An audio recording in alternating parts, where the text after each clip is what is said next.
My name is Olivia Sterling. I'm 28 years old. 13 years ago, on a stormy October night, my father looked me in the eye and said, "Get out. I don't need a sick daughter like you." I was 15, soaking wet with nowhere to go. The reason? My younger sister told a lie.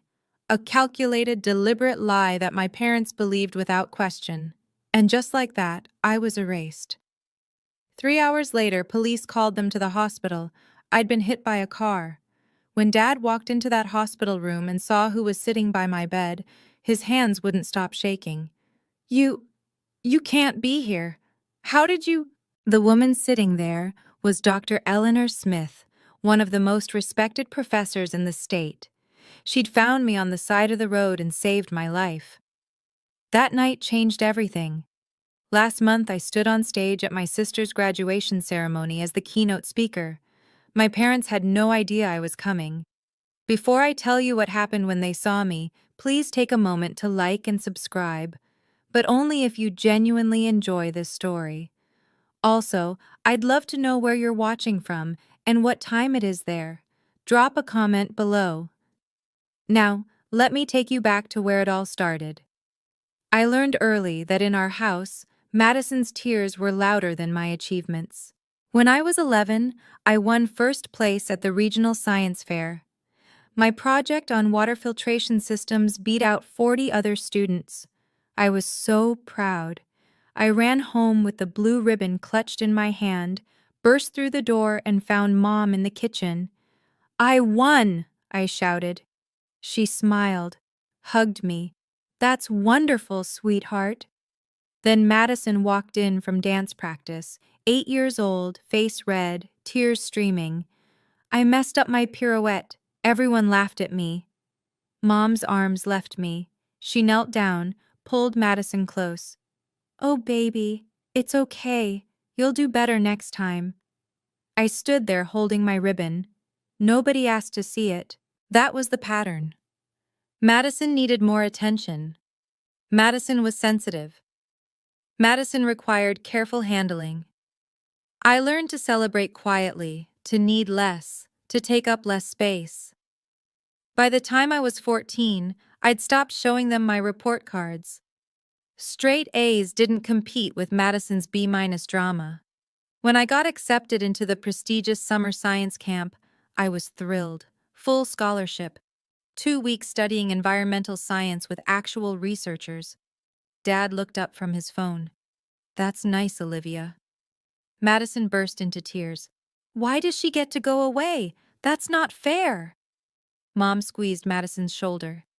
"Olivia, maybe you could skip it this year. Your sister needs—" "I need you here," Madison finished. I didn't go to the camp. They said it was about family unity, about being understanding, about being the bigger person. I learned to be small, quiet, undemanding. But the breaking point was coming.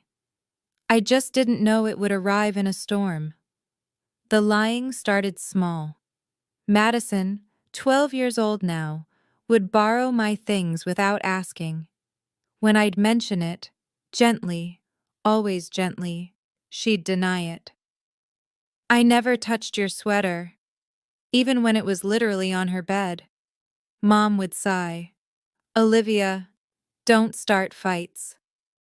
Then money went missing from Mom's wallet. $50. Madison said she saw me near Mom's purse that morning. I hadn't been. I'd left for school early. Dad called me into his study. "Did you take money from your mother?" "No, I didn't." "Madison says you did." "Madison's lying." His jaw tightened. "Don't accuse your sister." "But I didn't." "Enough!" His voice cut through mine. "I'm disappointed in you, Olivia. I thought you were better than this." I lost my phone for a month, and the science camp opportunity I'd been promised for the following summer, gone. "We can't trust you with independence right now," Mom said. Madison watched from the stairs. When our parents weren't looking, she smiled. That stolen $50 was just a test run. Madison was learning she could get away with anything. The pattern escalated. A broken vase, my fault. A failed test Madison didn't study for. I should have helped her more. A rumor at school about Madison cheating on a quiz, I must have started. I stopped defending myself. What was the point? They believed her tears over my truth every single time. By 15, I felt like a ghost in my own house. Present but invisible. There unless they needed someone to blame. I started spending more time at the library, at school, anywhere but home. I told myself I just needed to survive until college. 2 more years. I could make it 2 more years. I was wrong. October. Junior year. Everything felt heavy that week. There was a boy at school named Jake. He was in my AP chemistry class. Nice guy. Terrible at balancing equations. He'd asked me for help a few times, and I'd stayed after class to explain stoichiometry. That was it. Just homework help. Madison had a crush on him. Massive, obsessive crush. She'd walk past my classroom just to see him. She'd practiced writing Madison Sterling Walker in her diary. I'd seen it once when I went to return her borrowed pen. On Tuesday, Jake caught me at my locker. "Hey, thanks for the help yesterday. You really saved me." I smiled. "No problem. Maybe we could study together sometime? For the midterm?" "Sure. Library works." "Cool." He walked away. I turned and saw Madison 20 feet down the hall, staring, her face pale.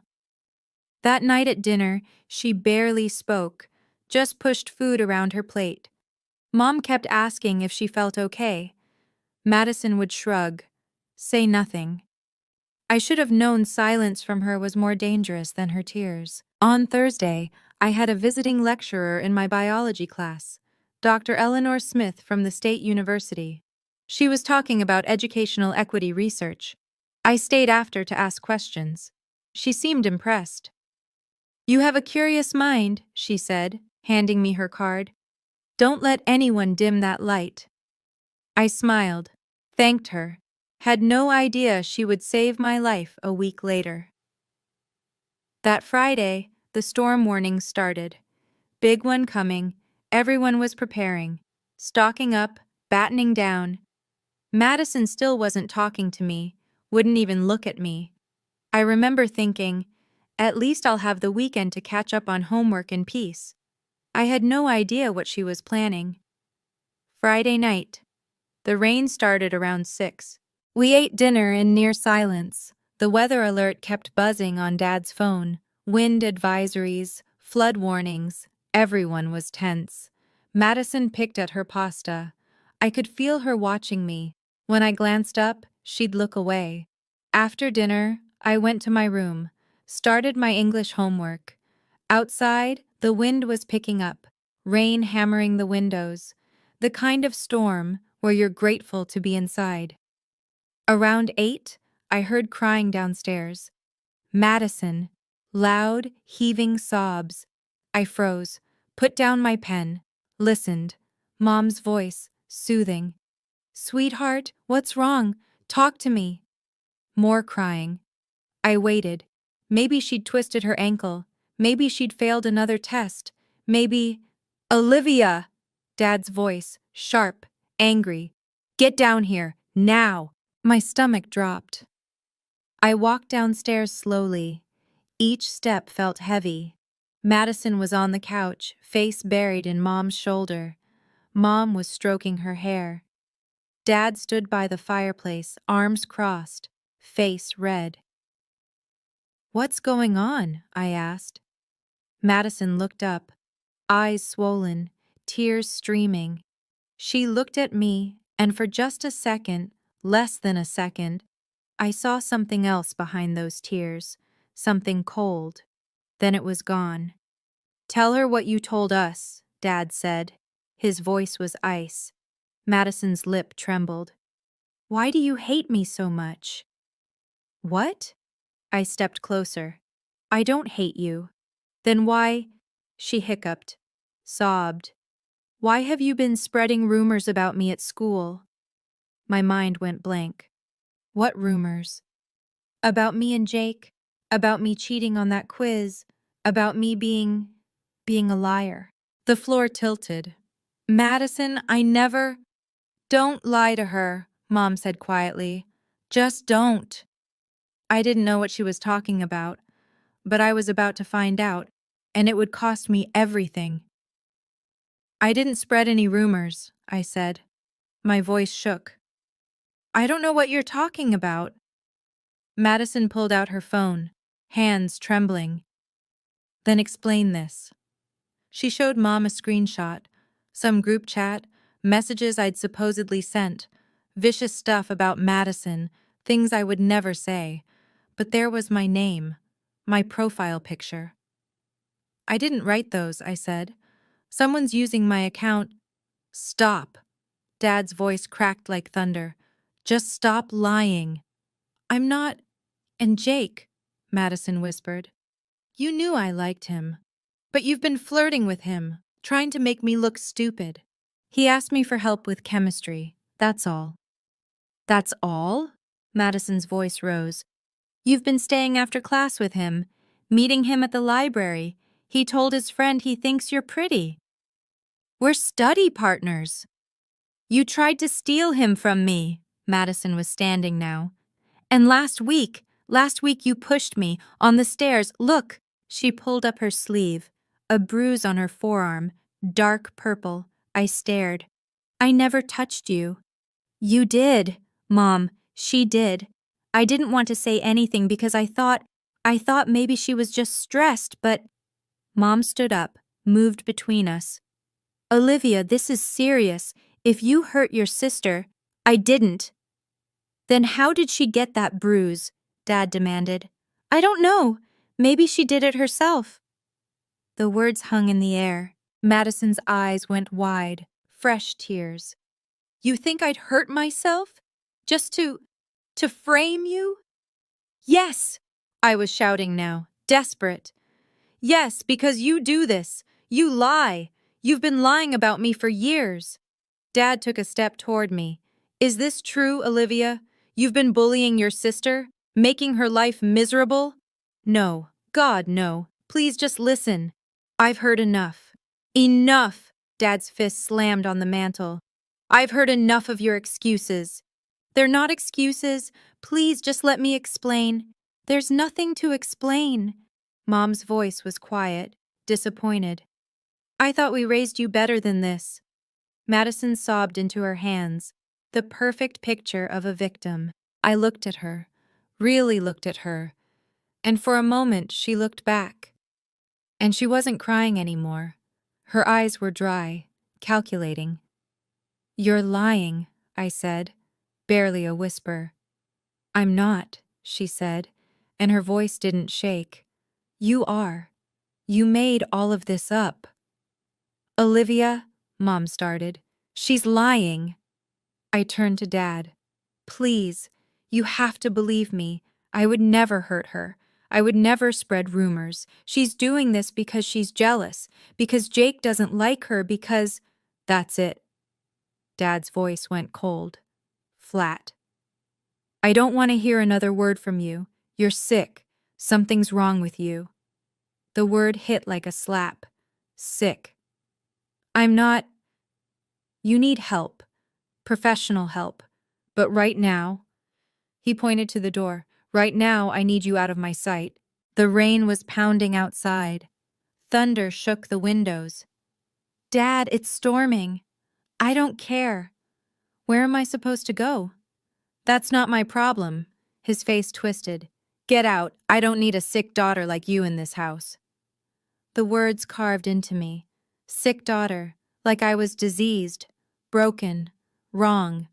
I looked at Mom, begging silently. Say something. Stop him. Tell him this is insane. She turned away, kept her arm around Madison. I grabbed my jacket from the hook. My hands were shaking so hard I could barely zip it. The door slammed behind me. Through the window, I could see Madison watching me leave. She wasn't crying anymore. She was smiling. The rain hit me like a wall, cold, angry. Within seconds, I was soaked through. I stood on the porch for a moment, waiting. Maybe Dad would come after me, apologize, say he'd overreacted. The door stayed closed. I started walking. Nowhere to go. Just away. Away from that house. Away from Madison's lies. Away from parents who believed I was sick. My phone buzzed. Low battery. 8%. I pulled it out, tried calling my friend Sarah. No answer. Jessica, straight to voicemail. It was Friday night. Everyone was home with their families. Safe, dry, not me. The wind whipped my hair into my face. Rain came down in sheets. I could barely see 10 feet ahead. Cars drove past, spraying water from puddles. No one stopped. I headed toward the library. Maybe I could wait out the storm there. It was closed. Dark windows, locked doors. The bus station was 2 miles away. If I could make it there, I could sit inside, stay warm, figure out what to do. I walked. Every step was heavy. My shoes were soaked through, water squelching with each footfall. My jacket clung to my skin. I was so cold my teeth chattered. Thunder cracked overhead. Lightning split the sky. I thought about turning back, knocking on the door, begging to come home. But the look on Dad's face, the disgust, I couldn't unsee it. Sick daughter. Maybe he was right. Maybe something was wrong with me. Why else would my own family choose Madison over me every single time? The bus station was still a mile away. The rain got heavier, the wind stronger. I didn't see the headlights until it was almost too late. I was crossing at an intersection. The light was green, I'm sure it was green, but the rain was coming down so hard and the wind was howling and I couldn't see clearly. The car came out of nowhere. Headlights, bright and blinding, a horn blaring, brakes screeching. I tried to jump back, wasn't fast enough. The impact threw me sideways.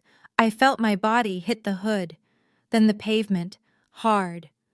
My head cracked against the asphalt.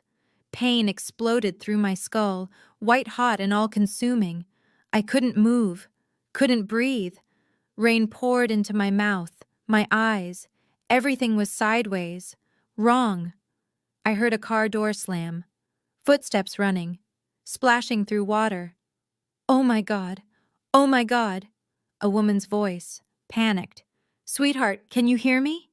I tried to answer. Nothing came out. Don't move. Just stay still. I'm calling 911. Her hands were on my shoulder, gentle. Stay with me, okay? What's your name? I blinked, tried to focus. Her face was blurry, dark hair, rain streaming down her cheeks. She looked familiar. Had I seen her before? My parents, I managed. My voice was barely a whisper. Your parents. Okay. What's their number? I'll call them. They don't... I coughed, tasted blood. They don't want me. Her face changed. What? They kicked me out. The words felt heavy. Said I'm sick. Don't want me anymore.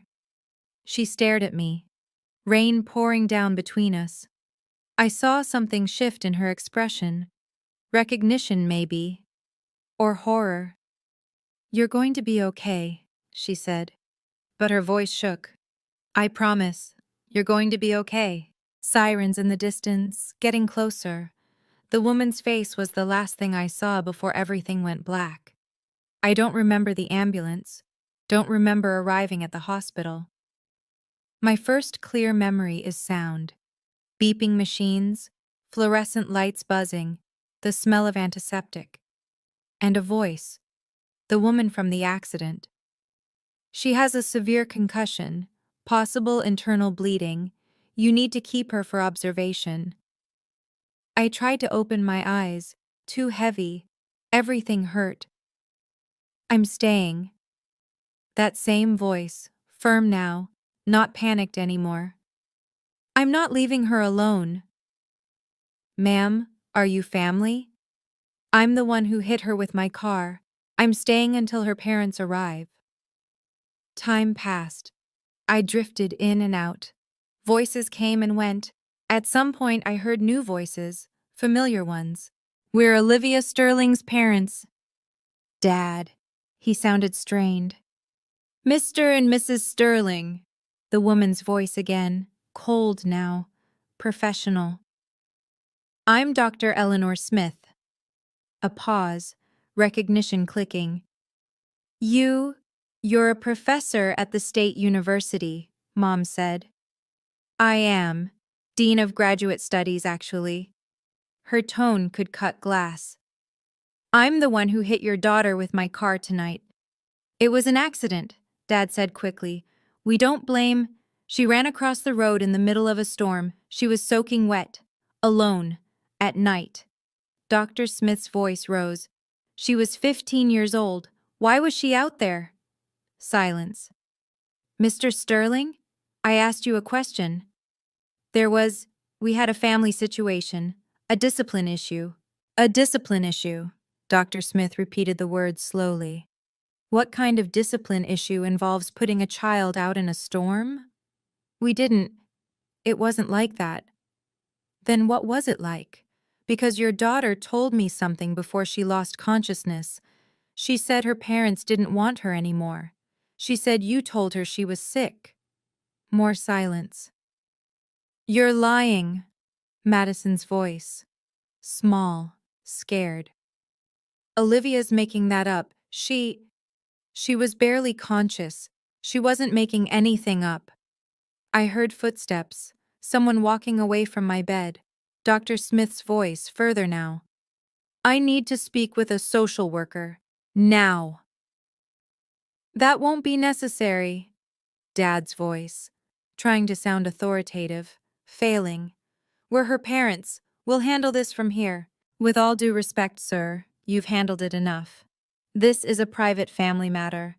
The moment you sent a minor out in a storm, it stopped being private. Dr. Smith's footsteps came back. I felt her hand on mine, warm, protective. I'm not leaving until I know she's safe. A different voice now. A police officer. Mr. Sterling, we need to ask some questions. We haven't done anything wrong, Mom said, but her voice was shaking. Your daughter was hit by a car at 11 p.m. in a major storm. She's 15 years old. We need to understand why she wasn't home. I tried to open my eyes, managed to flutter them. Everything was blurry, shapes moving. I saw Dad's silhouette, Madison behind him. Dr. Smith noticed. She's waking up, everyone out now. She's our daughter, Dad started. And I'm the doctor in this room. Out. Footsteps, voices fading. The door closed. I felt Dr. Smith lean closer. Her hand squeezed mine gently. You're safe now, she whispered. I promise. You're safe. I wanted to believe her, but safe was a foreign word. I hadn't felt safe in years. I closed my eyes again. Let the darkness take me. When I woke up 3 days later, my parents were gone. Dr. Smith was still there. She'd kept her promise. She hadn't left me alone. The concussion was severe. I spent 4 days in the hospital. Dr. Smith came every day, brought books, sat by my bed, talked to me about college, about science, about futures I'd never imagined. My parents visited once, brought a bag of clothes, some schoolwork. They stood at the foot of my bed, uncomfortable, strangers in hospital scrubs. We're glad you're okay, Mom said. Dad nodded. You gave us quite a scare. Neither said sorry, neither explained, neither asked if I wanted to come home. Madison didn't come at all. On day 5, a social worker came. Her name was Rita. She had kind eyes and asked questions in a gentle voice. About my home, my family, what happened that night. I told her everything. Madison's lies, my parents choosing her, the words, sick daughter. Rita listened. took notes. Olivia, you have options. You don't have to go back. Where else would I go? Dr. Smith knocked on the door, stepped in. She could stay with me. I stared at her. What? Foster placement, temporary until we figure out something permanent, if you want. She looked at Rita. I've already started the paperwork. Why would you do that? My voice cracked. You don't even know me. Dr. Smith sat on the edge of my bed. Because someone once did it for me. When I was 17, my family kicked me out. A teacher took me in, changed my life. She touched my hand. You're brilliant, Olivia. You have potential most kids never dream of. Don't let anyone tell you you're sick. Don't let anyone dim that light. I started crying. Couldn't help it. I'll understand if you want to go home, Dr. Smith said softly. But if you want something different, I'm here. I made my decision in that hospital room. I chose different. 6 months later, I was a different person. Same name, different life. Dr. Smith's house was quiet, organized, full of books and plants and soft classical music. She gave me the guest room, said I could decorate however I wanted. I transferred schools, started fresh. No one knew about Madison, about my parents, about being the sick daughter. I was just Olivia. Smart. Focused. Finally free to breathe.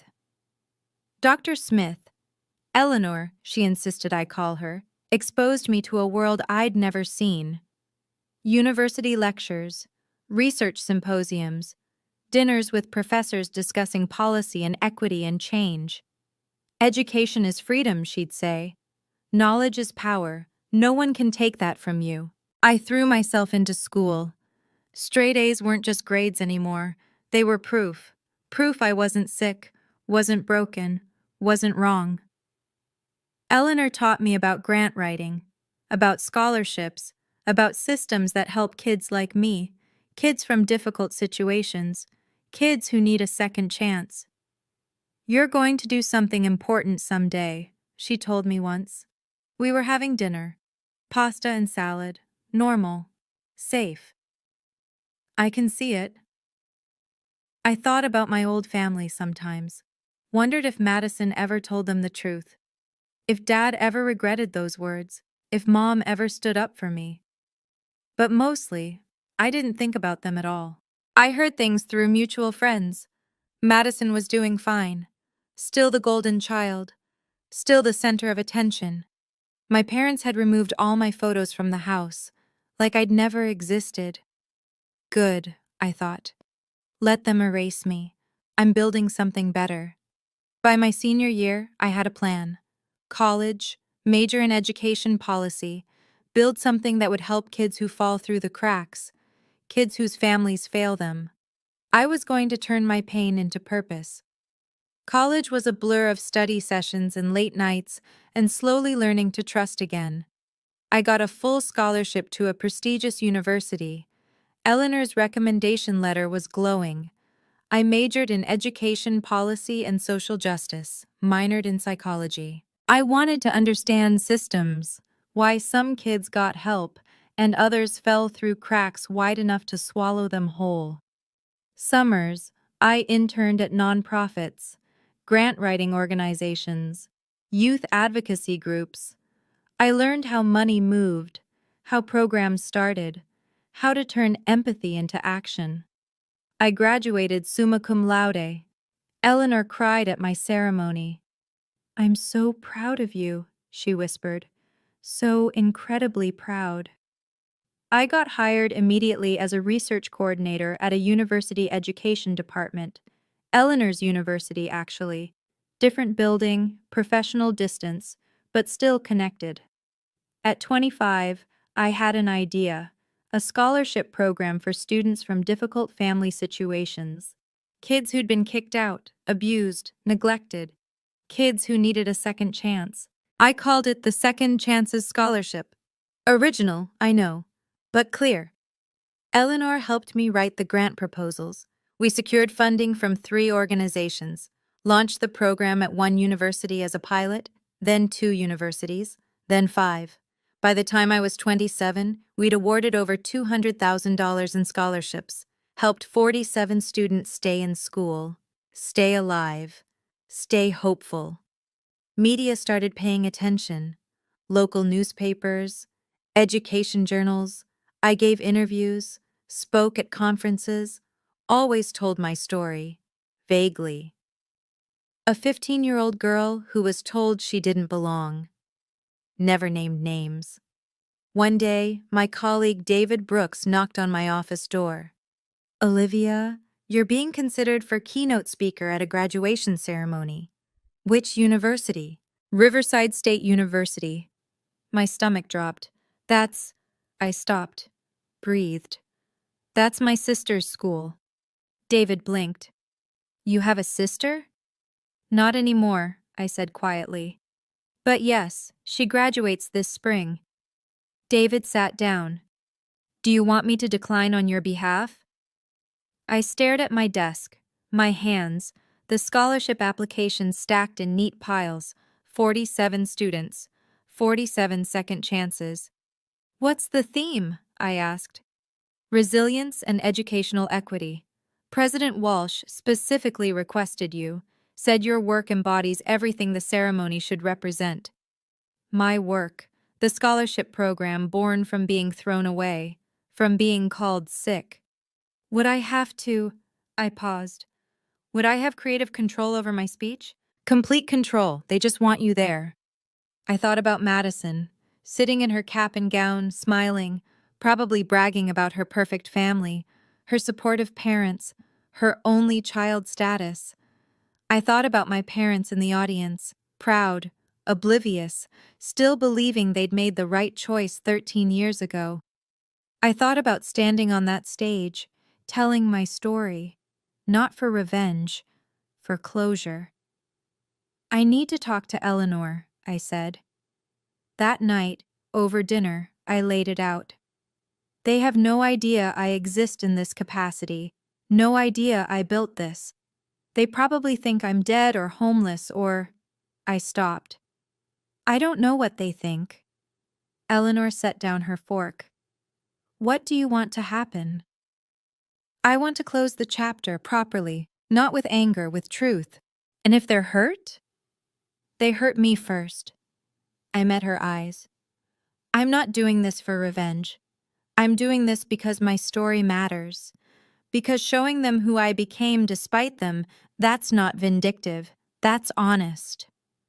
Eleanor reached across the table, squeezed my hand. "Then do it. On your terms, with your head held high. Show them who you are now." I called David the next morning. "Tell President Walsh I accept." I didn't see Madison in person, but I heard things, saw things. Social media makes ghosts visible. She posted constantly. Her senior year was documented in filtered photos and carefully curated captions, brunches with friends, study sessions that looked more like photo shoots, the perfect college experience. "Can't believe I'm graduating in 2 months," one caption read. "So grateful for my parents who supported me every step of the way." Hatch blessed #family first. The comments poured in. "You're amazing. So proud of you. Your parents raised you right." I scrolled through her profile once. Just once. Morbid curiosity. There were no photos of me, no mentions of a sister. In her digital universe, I'd never existed. One post caught my attention. Madison at dinner with our parents. Big smiles, wine glasses raised. "Celebrating my graduation with the 2 best people in the world. Love you, Mom and Dad." Dad looked older, gray at the temples. Mom looked tired, but they looked happy, proud. I closed the app. Through old acquaintances, people I'd known before the storm, I heard Madison was excited about graduation. Big ceremony. All her friends would be there. Her parents were throwing a party afterward. "The keynote speaker is supposed to be really good," one friend posted in a group chat I was still accidentally part of. Some researcher who started a scholarship program. Should be inspiring. Madison had replied, "Ugh, those speeches are always so boring, but whatever, it's my day." I smiled at that, took a screenshot, saved it. Not for revenge, just for proof that she had no idea, no clue what was about to happen. I wondered if she'd recognize me. 13 years was a long time. I'd changed, grown up, become someone else entirely. Guess we'd find out. I wrote my speech over 2 weeks, drafted, revised, cut, added, read it aloud to Eleanor a dozen times. "Don't mention names," Eleanor advised. "Tell the story. Let people connect the dots themselves." The speech opened with statistics, educational inequity, students who fall through systemic cracks. Then it shifted personal. At 15, I was told I didn't belong, that something was wrong with me, that I was too broken to keep. I practiced in front of the mirror, watched my face stay calm, composed, professional. But someone saw potential instead of problems. Someone gave me a second chance. And that changed everything. No tears, no anger, just facts, just truth. David arranged everything: parking, credentials, my name in the program. Olivia Sterling, director of Second Chance's scholarship program. The night before, I couldn't sleep, lay in bed staring at the ceiling, thinking about Madison, about Dad's voice saying sick daughter, about Mom turning away. Was I doing this for the right reasons? Eleanor knocked softly, came in with tea, sat on the edge of my bed like she had 100 times before. "Second thoughts?" she asked. "Just thoughts. You're not the girl they threw away, Olivia. You're the woman who built herself back up. Remember that tomorrow." I sipped the tea. Chamomile, honey. "Will you be there?" "Front row. Always." Morning came too fast. I dressed carefully, navy suit, professional but not stuffy. Eleanor's grandmother's pearl necklace. She'd insisted I borrow it. In the mirror, I looked confident, successful, nothing like the soaked 15-year-old who'd been told she was sick. I was ready.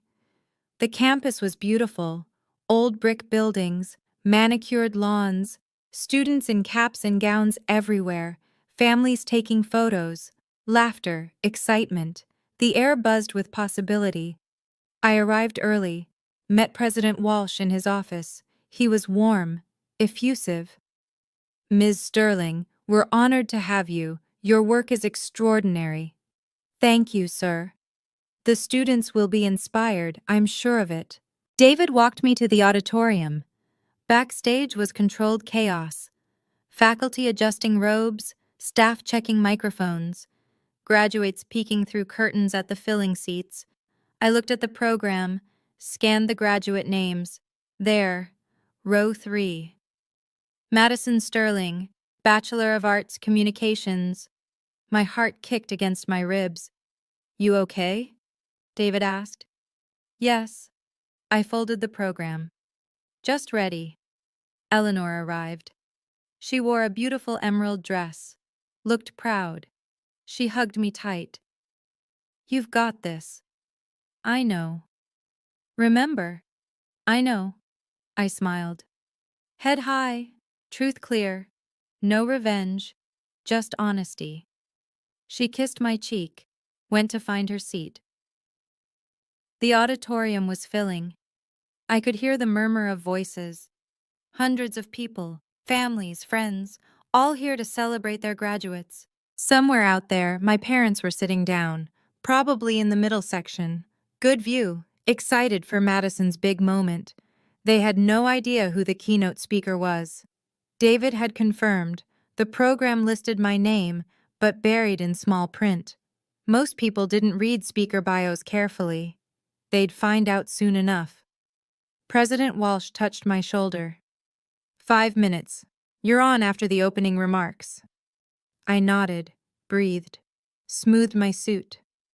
From the wings, I could see the stage, the podium, the microphone, hundreds of faces beyond the lights. It was time.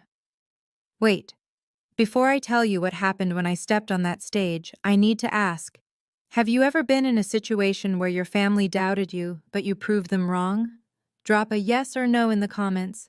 And if you're enjoying this story so far, please hit that like button. It really helps this story reach others who might need to hear it. Okay. Now, back to the ceremony. This is where everything changed. President Walsh stepped to the podium. The crowd quieted. Welcome, graduates, families, and honored guests.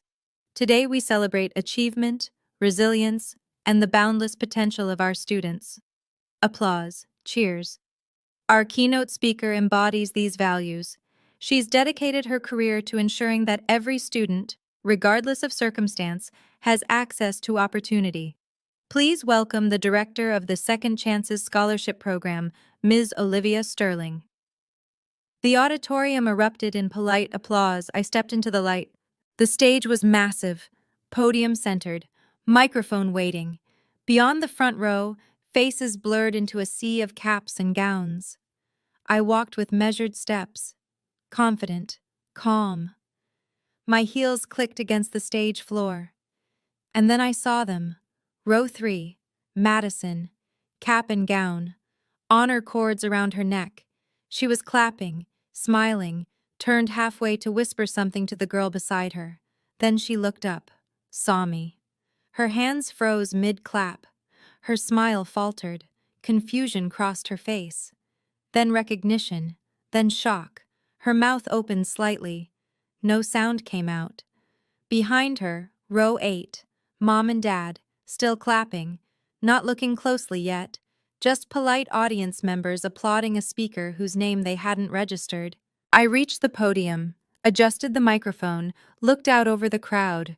Madison's face was pale, staring. Her friend nudged her. "You okay?" Eleanor sat front row, stage right. She nodded once, small, encouraging. I gripped the podium edges. "Good morning.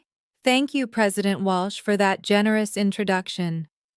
My voice carried, clear, strong, amplified across hundreds of people. Dad's head jerked up. I saw him lean forward, squint, trying to place my voice. Mom's hand went to her chest. I smiled, professional, warm. "It's an honor to be here today. Today, I want to talk about resilience, about what happens when you lose everything and find yourself anyway." The audience was quiet now, attentive. "Let me tell you about a 15-year-old girl." I kept my voice steady, conversational. She was told she didn't belong, that something was fundamentally wrong with her, that she was too broken to keep. Mom's hand gripped Dad's arm. I could see it even from the stage. One night, in the middle of a storm, she was put out, told to leave, told she wasn't wanted anymore. Whispers rippled through the crowd, uncomfortable shifting. She wandered alone in that storm for hours.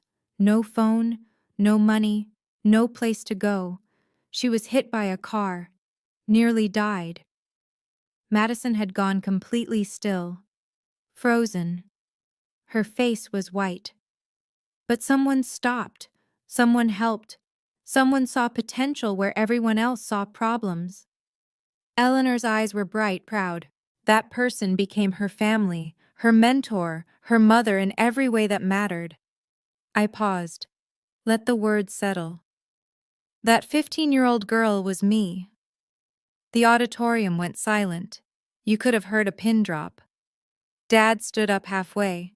Mom pulled him back down, both of them staring, mouths open. Madison looked like she wanted to disappear through her chair. Students around her whispered, pointed. Her friends looked confused, concerned. "I'm here today because Dr. Eleanor Smith," I gestured to Eleanor, "didn't give up on me when my own family did. She taught me that rejection isn't the end.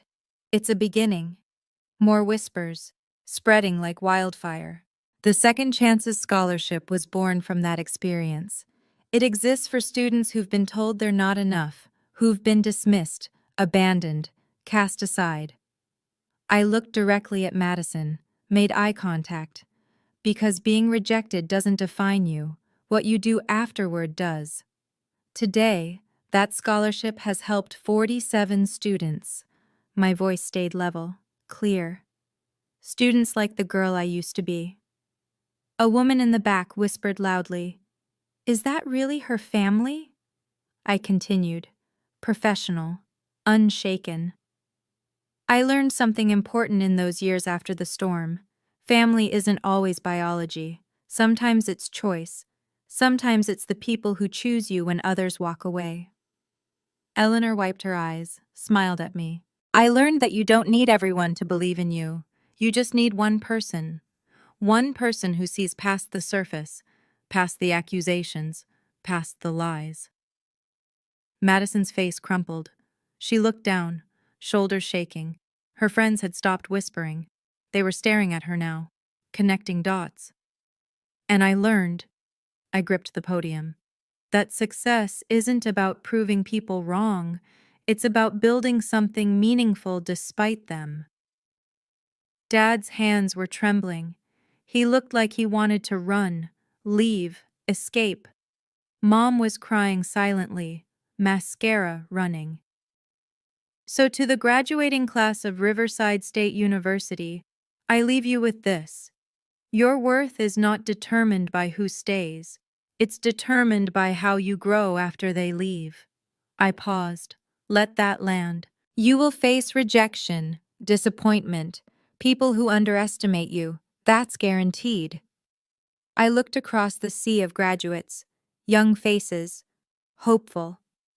But you get to decide what happens next. You get to choose who you become. Standing ovation. Slowly at first. Then building. Students standing. Faculty. Families. Not everyone. Dad stayed seated. Pale. Hands over his face. Mom stood mechanically. Clapping weakly. Tears streaming. Madison didn't move. Sat frozen. Staring at her lap. I stepped back from the podium. President Walsh was beaming. "Thank you, Ms. Sterling. That was powerful." I walked off stage, back into the wings, and I breathed. The ceremony continued. President Walsh returned to the podium, started calling names. I stayed backstage, watched through the gap in the curtains. The energy had shifted. Students walked across stage to receive diplomas, but the applause was distracted, uneven. People were still processing my speech, talking, pointing, checking their phones. Madison Sterling, Bachelor of Arts, Communications. Madison stood, walked to the stage. Her smile was tight, forced. Her hands shook as she accepted the diploma. The applause was thin, scattered. Some people clapped enthusiastically, her close friends probably, but others didn't clap at all, just watched, whispered. She walked off stage quickly, disappeared into the crowd of graduates. I saw her friends huddled around her, talking urgently. Madison shaking her head, trying to explain something, failing. Dad and Mom sat rigid, not talking, not moving, just staring straight ahead. After all the names were called, President Walsh closed the ceremony. "Congratulations to the class of 2026. Caps flew. Cheers erupted. Families rushed forward. I slipped out a side door, met Eleanor in the reception area outside the auditorium. "You did it," she said, hugged me tight. I did. "How do you feel?" I thought about it. "Free?" David appeared. "Olivia, that was, wow." He looked flustered. "I had no idea. Your family? Are you okay?" "I'm fine. They're asking to see you." "Who?" "Your parents. They're at the side entrance. They want to talk." My stomach tightened. Do I have to? David shook his head. Absolutely not. I can have security. No, I straightened. I'll talk to them, on my terms, 5 minutes. That's it. Eleanor squeezed my hand. I'll be right here. I walked toward the side entrance, toward the family I'd left behind 13 years ago. They stood by a pillar. Dad's face was gray. Mom's makeup smeared. Madison hovered behind them, eyes red. I stopped 3 feet away. Professional distance. You wanted to talk? Dad's mouth opened, closed. Olivia, we didn't know you'd be here. I'm sure you didn't. You look, Mom's voice broke. You look well. I am well. Dr. Smith made sure of that. Eleanor had followed me, stood slightly behind, protective. Dad's eyes flicked to her, then away. We owe you an apology. You owe me a lot more than that. My voice was calm, level. But an apology is a start. We made a mistake, Mom said. A terrible mistake. We should have listened. You should have protected me. That's what parents do. They protect their children. I kept my hands at my sides, didn't cross my arms, didn't close off. You chose Madison's lie over my truth. You called me sick, threw me out in a storm. Madison flinched, tears rolling down her face. We were wrong, Dad said, his voice cracked. I was wrong.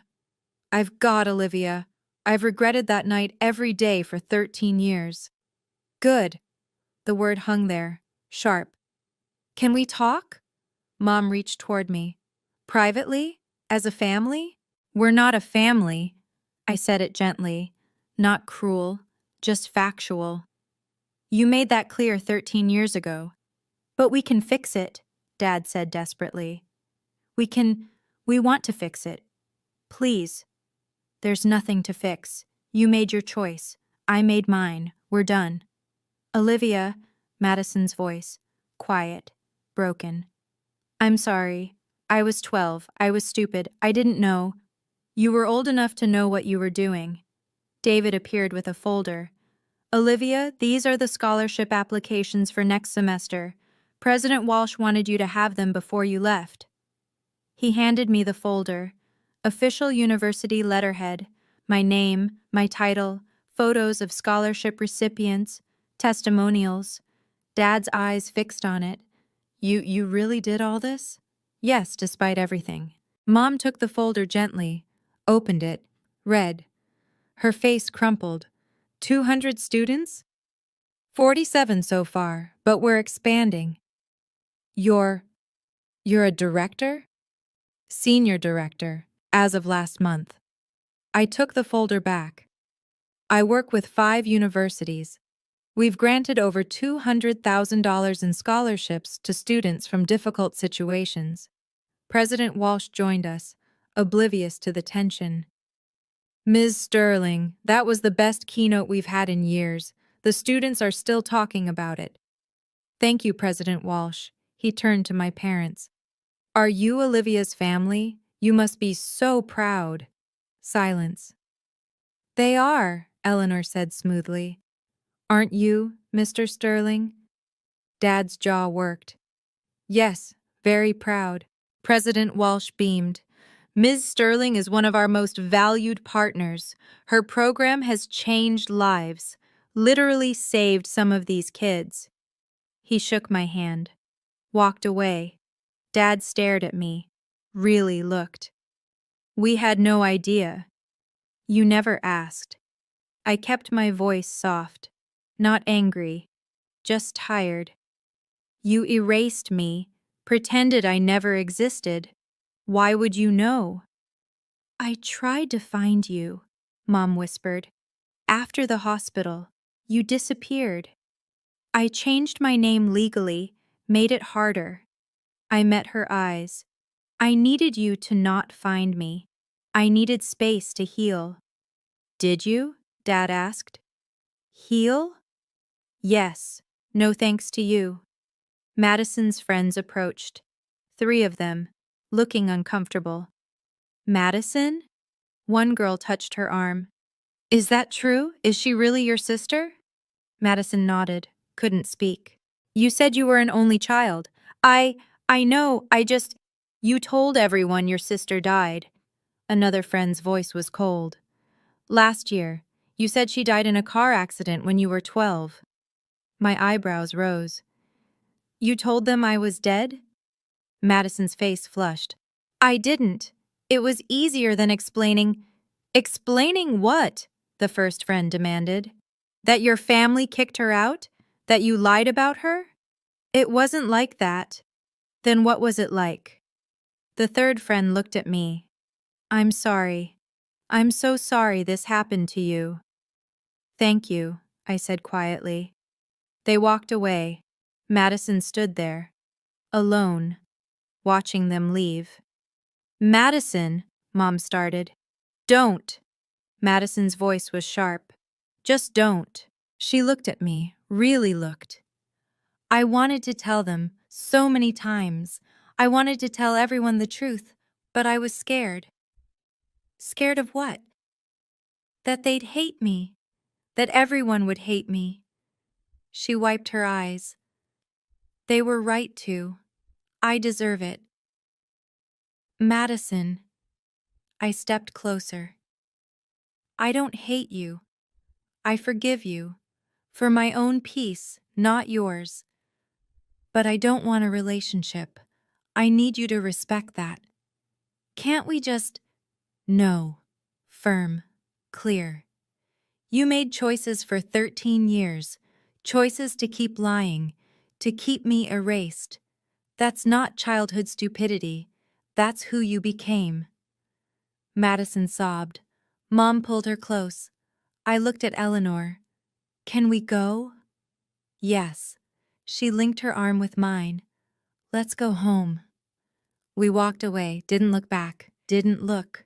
Behind us, I heard Madison crying, heard Dad saying my name, weak, desperate. I kept walking. Okay, I need to pause here for just a second. That moment, standing there, watching Madison realize she couldn't lie her way out, it was 13 years in the making. If you've ever had to set boundaries with toxic family members, drop a comment. Boundaries matter. And if this story is resonating with you, please subscribe. I share these stories because I know someone out there needs to hear them. Now let me tell you what happened in the weeks that followed. The week after graduation, my phone wouldn't stop buzzing. Voicemails from Dad. Please call back. We need to talk. I'm so sorry. We're so sorry. Just, please. Emails from Mom. Long, rambling, full of apologies and excuses. We were under so much stress. Madison was going through a phase. We didn't understand what we were doing. I didn't respond, not yet. Work kept me busy. Scholarship applications poured in. The ceremony had gone viral, not the whole thing, but my speech. Someone had recorded it, posted it to social media. 50,000 views, then 100,000. Comments flooded in. This woman is incredible. Family isn't blood. It's who shows up. I cried. This is exactly what I needed to hear. But also, anyone know if this is real? What university was this? Need to know what happened to the sister. I ignored them, focused on work. Then an email came from one of Madison's former friends. Subject line, "You deserve to know." Inside, screenshots, group chats. Madison's friends discussing her, distancing themselves. One message stood out. I can't believe she lied about her sister being dead. That's psychotic. Another. I'm uninviting her from my wedding. I don't want drama. Madison's carefully constructed social life was crumbling. Part of me felt bad, a small part. The larger part felt nothing, just relief. Eleanor and I had dinner. Quiet. Comfortable. How are you processing? She asked. I don't know, I feel... I paused, searched for the word. Free. Like I finally put down something heavy I didn't realize I was carrying. You did well, Olivia. Handled it with grace. They want to reconcile. Do you? I thought about it. Really thought. No, I don't think I do. She nodded, squeezed my hand. That's okay. You're allowed to walk away. 2 weeks later, Dad showed up at my office. My assistant buzzed me. Olivia, there's a Mr. Sterling here to see you. He doesn't have an appointment, but he says he's your father. My stomach tightened. Give me 5 minutes, then send him in. I closed my laptop, straightened my desk, breathed. Dad walked in looking 10 years older, gray hair, lines around his eyes, shoulders slumped. Thank you for seeing me, he said. I have a meeting in 20 minutes. I understand. He sat across from my desk, formal, like a job interview. Olivia, I need to say this. We were wrong. I was wrong. What I did to you, what I said to you, it was unforgivable. Yes, it was. Madison told us the truth. Finally, last week. She broke down, confessed everything, the lies, the manipulation, all of it. 13 years too late. I know it doesn't fix anything. His hands shook. He clasped them together. But I need you to understand. We've been living with this guilt. Every day, every single day. We look at that empty room, the photos we took down, and we know we destroyed something we can never get back. You're right. You can't. Can you forgive us? I leaned back, considered. Forgiveness isn't the issue, Dad. Trust is, and that's broken, shattered. You believed Madison's lies over my truth. You called me sick. You threw me out in a storm. I know. You don't know. My voice stayed calm, quiet.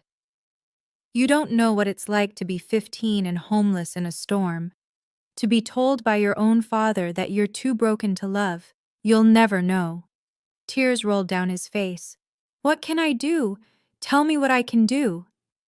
Nothing. There's nothing you can do. It's too late. 3 days later, an email arrived. Subject: I'm sorry. From Madison. I almost deleted it, finger hovering over the trash icon, but curiosity won. Olivia, I know you don't want to hear from me. I know I don't deserve your attention, but I need to say this. I was jealous, so jealous of you. You were smart and capable and people liked you without you even trying. I had to work for every bit of attention I got. And it still wasn't enough. You were always better.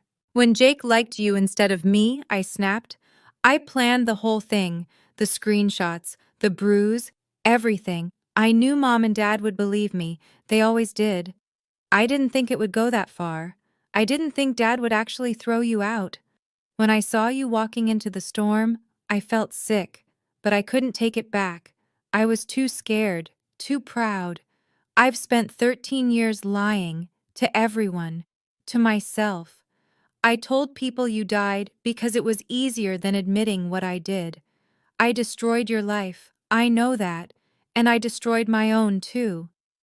I have no real friends now. Nobody trusts me. I lost my job offer because someone from graduation told HR about my family situation. I'm not asking for forgiveness. I don't deserve it. I'm just asking you to know. I'm sorry. I'm so, so sorry. Madison. I read it twice. Saved it. Didn't respond. 4 days later, she sent another. Then another. Each one more desperate. More broken. After the 5th email, I replied. Short. Final. Madison, I accept that you were young, but you had 13 years to correct it. You chose to keep me erased. I forgive you for my own peace, but I don't want contact. Please respect that. She stopped emailing. My speech went more viral than I'd expected. A local news station reached out, wanted to interview me about the scholarship program. I agreed, but only if we focused on the students, not my personal story. The segment aired. Local researchers' Second Chances program helps students in crisis. They interviewed 3 scholarship recipients. One girl said, "This program saved my life. Literally, I was about to drop out. Ms. Sterling's team gave me hope." Applications tripled. Funding requests poured in. 3 more universities wanted to partner. Education journals called. "Would you write about your methodology?" A national conference invited me to speak. Equity in education, closing the gap. David knocked on my office door. "You're famous now. How does it feel?" "Weird. I just wanted to help some kids." "You're doing more than that. You're changing systems." The State Board of Education sent a commendation, recognition for outstanding contribution to educational equity. And through it all, I saw the ripple effects. Madison's social media went quiet. No more posts. Her accounts eventually went private. Dad sent one final email. "We're proud of you, even if we have no right to be." I didn't respond. Mom tried calling once. I didn't answer. Old family friends reached out on LinkedIn. Awkward messages. "Heard about your work. So impressive. Maybe we could catch up?" I declined politely. Meanwhile, Eleanor was accepted as a keynote speaker at a national conference. "Come with me," she said, "as my guest and colleague." "I'd love to." We flew to Chicago, presented together, stayed in a nice hotel, talked about everything except my biological family. "You've built a good life," Eleanor said over dinner. "You should be proud." "I am, because of you." "No," she shook her head. "Because of you. I just gave you a chance. You did the rest." 1 year after Madison's graduation, my life looked completely different. The Second Chances Scholarship was now in 10 universities. We'd helped 83 students stay in school, stay alive, stay hopeful. I was promoted to senior director, got a corner office, a raise, recognition from people whose names I'd only read in textbooks. I dated someone, a kind man named Marcus who worked in public policy. It didn't work out, but it ended amicably. I was learning that not all endings had to be painful. Eleanor turned 60. We threw a party. Colleagues, friends, students she'd mentored over the years, people who loved her, chose her, built family around her, I gave a toast. "To the woman who taught me that family is built, not born. Thank you for choosing me." She cried, happy tears. I thought about my biological family sometimes, not often, not painfully, just thoughts, wondering where they were, if Madison had gotten help, if Dad still sent unanswered emails. They sent a Christmas card, no return address, just signatures. Richard, Patricia, Madison. No message, no explanation. I put it in a drawer, didn't throw it away, didn't respond, just acknowledged it existed. I spoke at another graduation. Different university, different students. But similar message. Boundaries aren't walls, they're doors you control. Afterward, a young woman approached, 20 years old, tearful. "That was my story too. My family kicked me out at 16. I thought I was alone." "You're not alone," I told her. "You're surviving. That's more than enough." She hugged me, tight. "Thank you." I drove home that evening, to the house I shared with Eleanor, my real mother, and felt something I hadn't felt in years, complete peace. People ask me if I regret that night, the storm, the pain, the hospital. I don't, because it led me here, to this life, this work, this family I chose. Not every story has a happy ending like mine. I know that. I'm lucky. Dr. Eleanor Smith found me, chose me, saved me. Not everyone gets that. But everyone gets to set boundaries. Everyone gets to decide who has access to them. You don't owe toxic people your presence, not even if they're family. especially not if they're family. Forgiveness doesn't mean reconciliation. You can forgive someone for your own peace while still keeping them out of your life. Those aren't contradictory, they're both necessary sometimes. I learned that blood doesn't make family. Choice does. Consistency does. Showing up does. Eleanor showed up every single day for 13 years. She earned the title Mom. My biological parents? They showed up once, failed, never tried again. That tells you everything. I learned that success isn't about proving people wrong. It's about building something meaningful despite them. The scholarship program wasn't revenge. It was purpose. It was turning my pain into something that helps others. That's the difference. Revenge seeks to hurt. Purpose seeks to heal. I learned that your worth isn't determined by who stays. It's determined by how you grow after they leave. Some people will always underestimate you, reject you, tell you you're too broken, too sick, too much or not enough. That's their limitation, not yours. You get to decide what happens next. You get to choose who you become. I chose to become someone who helps kids like me, kids who need a second chance, kids who deserve to know they're worth saving. That's my legacy. Not the family that threw me away, but the family I built afterward. So that's my story. The storm that almost destroyed me became the catalyst for everything I built. I'm 28 now, same age as when I started telling you this, but I feel older, wiser, whole. My parents' names are still in my phone. I haven't deleted them, but I haven't called either. They exist in my past, not my present, and definitely not my future. Madison sends me a message every few months, short, apologetic. Thinking of you, hope you're well. I read them, don't respond. Maybe someday I will, maybe not. Either way is okay. Dr. Eleanor Smith is Mom now, not Dr. Smith, just Mom. She's the emergency contact on every form. The person I call when something good happens, the one whose opinion matters. Blood didn't make her my mother, choice did.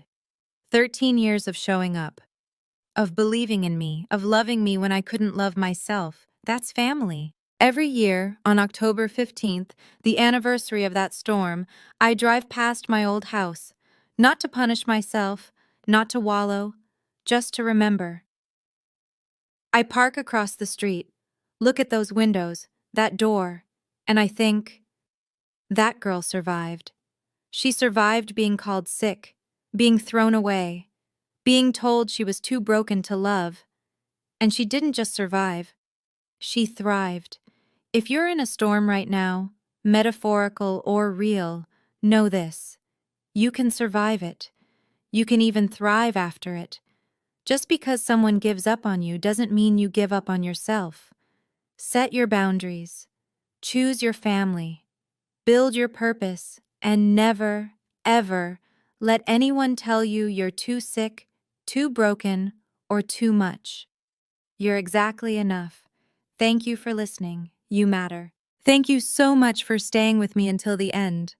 If this story helped you in any way, please hit that like button and subscribe. Your support helps these stories reach others who need to hear them. And if you want more stories like this, check the description below. I've linked similar videos there. Remember, you define your worth. Nobody else. Take care of yourself. I'll see you in the next story.